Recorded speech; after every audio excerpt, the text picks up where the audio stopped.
Hi,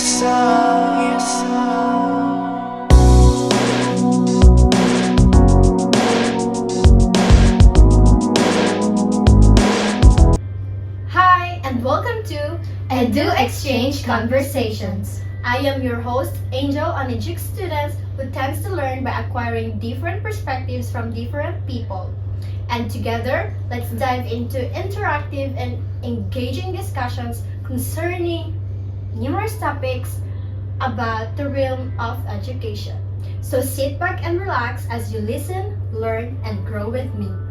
So today, here with me is also a fellow student majoring in English, and I believe that this lady brings excellence wherever she goes and in whatever she does. And please welcome Miss Kate Beltran. Hi, Katie. Hello, Jel, and hello to all the listeners out there.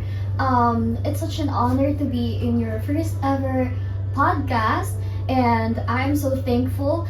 To be honest, I didn't expect that you will be having your first ever podcast, because I didn't really take you as someone who would be ready to engage into this kind of adventure. Yes, so do I. I also don't believe that I am doing it right now because, this is somehow a thought before during our TTL class.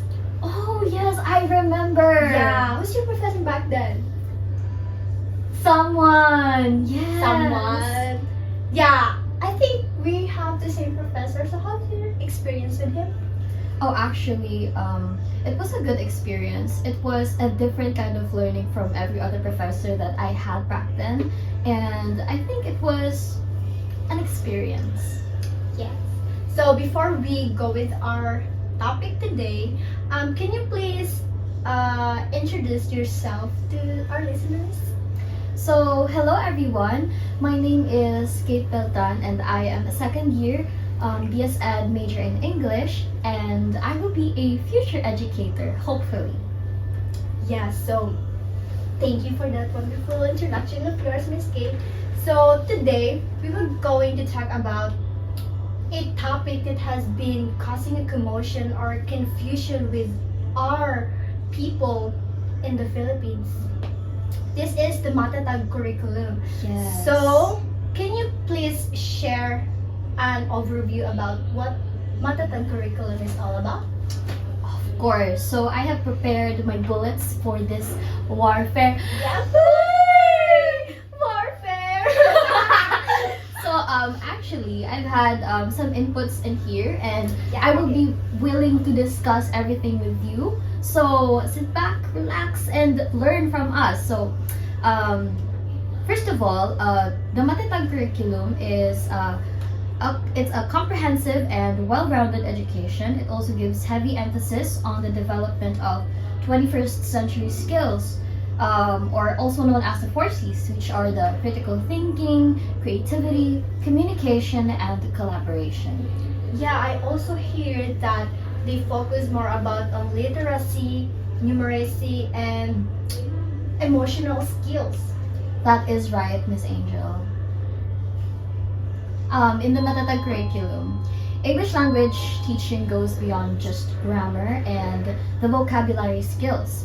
It also fosters language proficiency and communication skills in authentic contexts.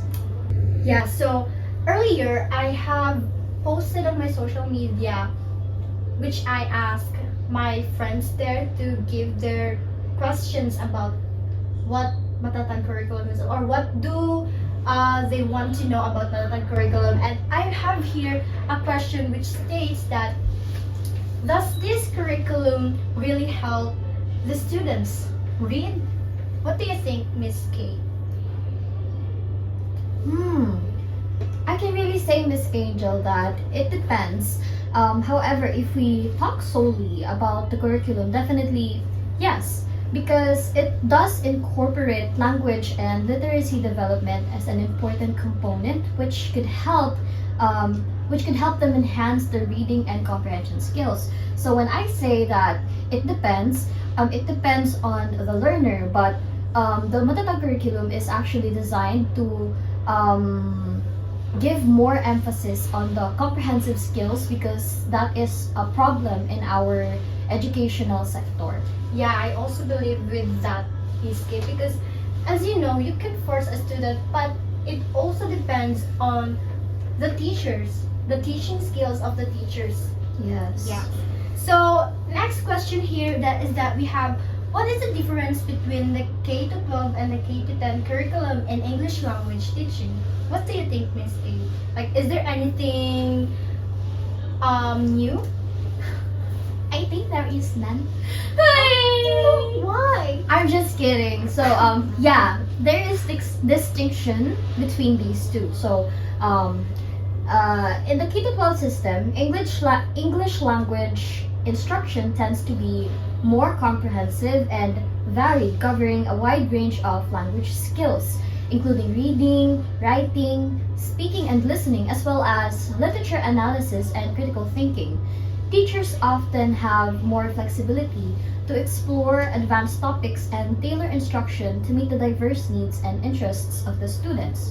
So, in the just like in the K to 12 system, there are still some learnings that are given in the matatag curriculum, but this is an enhanced structure model that they think would be better for the learners and also for the teachers. Yeah, so yeah. I'm sorry. Okay. Another question, Mhm. Miss Katie. So as we talk about communication and language, can you provide how learning language gives an impact to the students, of course? Yes, of course, Miss Angel. So, but before that, let me first define what is language to further give us what we need to know. So, language is a tool for communication. Of course. Just like what we're doing right now, we're Yeah. using our language. So, it's also the foundation of all learning and all of the other literacies. And now, learning language allows learners to expand their horizons and provide them with opportunities to communicate with others, allowing them to understand, interpret, and create meaning in their relationships and cultural experiences. It anchors one's cultural identity while learning multiple languages promotes cultural awareness. So, in summary, language is what we use so that we can learn a lot of different things. Where we are first taught through words because we weren't born as readers, right? Yeah. So we were taught about things through language. So we perceive and we receive all the information through language. So that is the importance of language. Yeah, so I also want to add a question, Miss Kate. Mm-hmm. So, in learning a language, a new language, was it necessary to use our first language? I think yes, because you cannot really delve into another language if you are not you do not know your own language, because that is actually the base of how you learn another language. Like when you ask someone who has two languages, because they're Yeah. the best ones to ask for those kind of information, like hey, can you teach me how to speak in English? And then first he will discuss it with me, of course, in the Tagalog. Or And that's why there is no eradication of mother tongue in the Matatag curriculum, right? oh yes, actually that is a misinterpretation in the Matatag curriculum.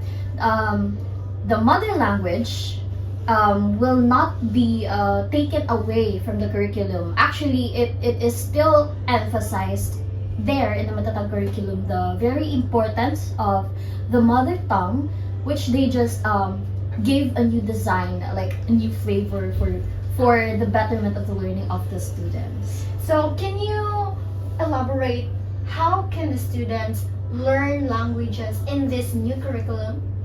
Okay, so here in the Matatag curriculum, language and reading and literacy learning areas are offered in grade 1, Yeah.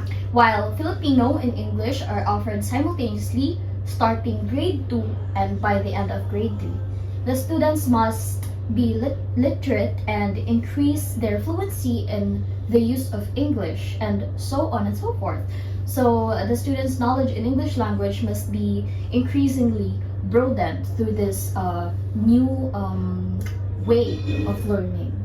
Yeah, that's really good to know that we are aiming English language for the young learners also to receive such competence in such a young age. Yes. So, yeah, another question from a student here.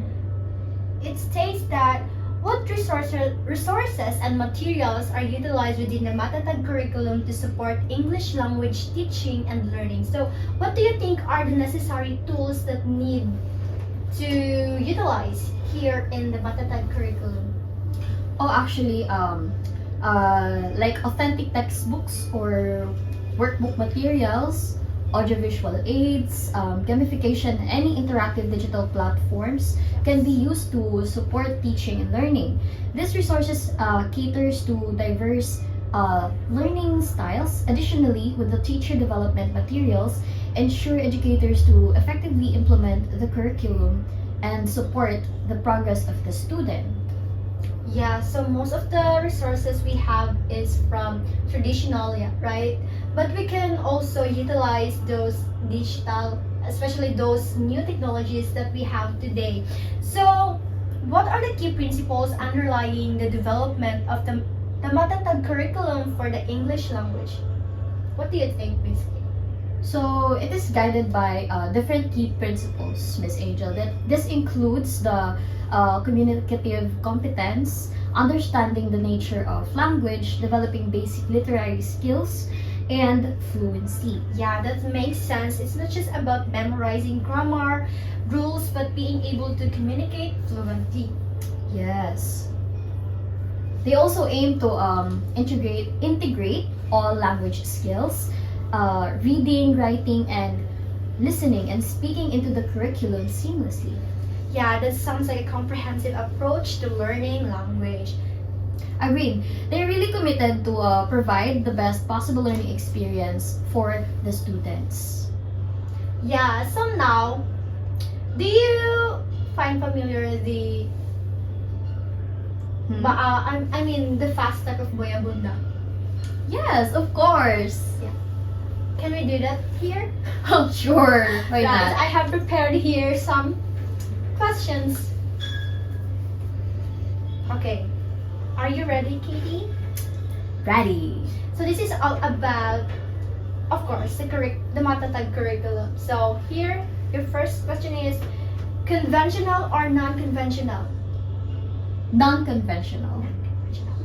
K to 12 or the Matatag curriculum? Of course, the Matatag curriculum. Why is that? Because it's a new comprehensive way to learn. Yes. Student-centered or teacher-centered? Of course, student-centered. Yes. Global teacher or local teacher? Local teacher. What do you mean local? Global and local. Hey! So, active learning or passive learning? Active learning, of Of course. course. And lastly, project-based or inquiry? I'm sorry. Project-based or inquiry-based? Both. Yes! Yes! Go, go, go! Go, go, go! So, today, Um, to wrap up our talk today, Miss Kate, what can you leave for our avid listeners regarding their assumptions and questions about the Matatag curriculum? So yeah, I would say, Miss Angel, is to really get to know more by reading and studying as to what is the totality of this curriculum, as well as what the authors of this curriculum brings us. And yes, this is an ad question. Since you are an student, a future educator, Yes. how can you how can you become an effective teacher by implementing this new curriculum? I think one of the things that I've learned as an education student is to implement active learning towards my students. It's actually a very effective learning strategy for me because whenever I'm able to participate in my learning progress, it creates a greater impact. So I believe that I will try my best to implement this kind of teaching, like not just me talking to them, not just them passively receiving the information, but also I want them to participate. I want them to have the first-hand experience of learning so that it will become even more effective for them to learn everything that they need to know. Yeah, so thank you so much for that wonderful message, Miss Katie. Yes, naman. And to our avid listeners out there, thank you for tuning in to another episode of Edu-Exchange Conversations. Stay tuned for more interesting topics that could be also help you as an individual. Again, this is your host, Angel, and our guest today, Katie. Until next time, take care and keep learning. Bye-bye!